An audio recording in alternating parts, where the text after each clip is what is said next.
इसका आंसर देना है। तो चलिए यहाँ पे पहला क्वेश्चन दिया गया है 3x² माइनस 10x प्लस 8 का गुणनखंड निकालना है। तो चलिए हम इसे गुणनखंड निकालते हैं।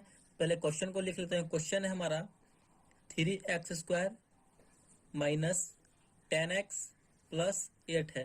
तो इसका गुणनखंड निकालना है। तो हमें सबसे पहले क्या करना होगा, देखिए अब जब भी गुणनखंड निकालेंगे ना, तो सबसे पहले आपको लास्ट वाली संख्या, लास्ट में जो संख्या दिया हुआ रहेगा उससे, और एक्स स्क्वायर को जो गुणांक में संख्या रहेगा फर्स्ट में, उससे गुना करना है। यानी लास्ट वाली संख्या को हमें क्या करना है, तो एक्स स्क्वायर को जो गुना में दिया हुआ जो संख्या, जो भी संख्या रहे, उससे हमें गुना करना है। सबसे पहले आपको यही करना है। तो 8 में हम एक्स स्क्वायर ये है, इसे गुना में क्या लगा हुआ है 3, तो 8 में हम 3 से गुना करेंगे तो हमारा कितना निकल कर आएगा, तो 24 आ जाएगा।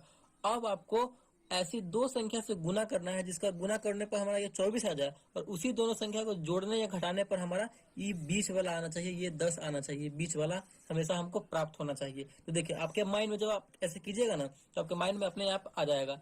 तो 24 लाना है, तो 8 3 24, 8 में 3 से गुना कर रहे हैं तो 24 आ रहा है। देखिए पहला एक बार में देखिए 8 में 3 से कर रहे हैं तो 24 आ रहा है। इसको जोड़ के देखिए 8 और 3 को जोड़ रहे हैं तो 11 हो रहा है। तो ये देखिए हमें लाना है 10, तो ये सक्सेसफुल नहीं हो रहा है। अब हम दूसरा संख्या को लेंगे और घटाएंगे भी, तो 8 में से 3 जाएगा तो यहाँ पे बचेगा 5, जो कि ये संभव है नहीं। अब देखिए अब कोई दूसरा संख्या लीजिए आप। अब जो है 24 लाने के लिए 6 चौका 24, 6 में 4 से हमें गुना करना पड़ रहा है, यानी 6 में 4 से गुना करना पड़ रहा है, तो ये 24 आ जा रहा है। और 6 और 4 को जोड़ते हैं तो 10। देखिए बिल्कुल हमारा ये बीच वाला आ रहा है, यानी 6 और 4 को गुना करेंगे तो 24, और 6 और 4 को हम जोड़ेंगे तो 10 लाना है। तो माइनस में 10 लाना है, तो -6, और यहाँ पे -4 को जोड़ेंगे तो हमारा ये 10 चला आएगा और 24 पे चला आएगा। तो चलिए इसी को लेकर के हम सॉल्व करते हैं। देखिए यहाँ पे 3x² -6x -4x, क्योंकि -6 और -4 मिलकर हो जाएगा 10, तो माइनस में लेंगे, +8 है तो 8। अब जो है एक बार हम इन दोनों को साथ में सॉल्व करेंगे लेकर के, फिर एक बार इन दोनों को साथ में सॉल्व करेंगे लेकर।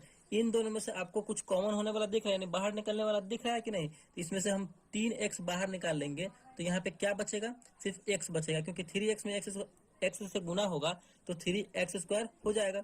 -6x में से कॉमन हो गया 3x, तो यहाँ पे कितना बचेगा, सिर्फ 2 बचेगा, क्योंकि 3x में 2 से गुना होगा तो 3 दूना 6x यहाँ पे कंप्लीट हो जा रहा है। अब देखिए बिल्कुल जब एक कोष्ट में जो संख्या आप लिखे होंगे रहेंगे, वही संख्या बिल्कुल हम इधर भी लिख देंगे।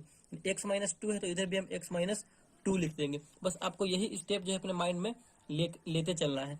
अब देखिए अब हम बीच में कितना से गुना करेंगे इस x में, तो -4 आ जाए, -4x आ जाए। तो माइनस अगर हम 4 से गुना करेंगे तो -4x में करेंगे तो -4x, और -4 में -2 से करेंगे तो 8 आ जाएगा। 4 दूना 8 आ जा रहा है, बिल्कुल एकदम सही तरीके से हो जा रहा है। अब एक बार इन दोनों को साथ में लिख देंगे, 3x -4, इन दोनों को हम क्या किए, तो साथ में लिख दिए।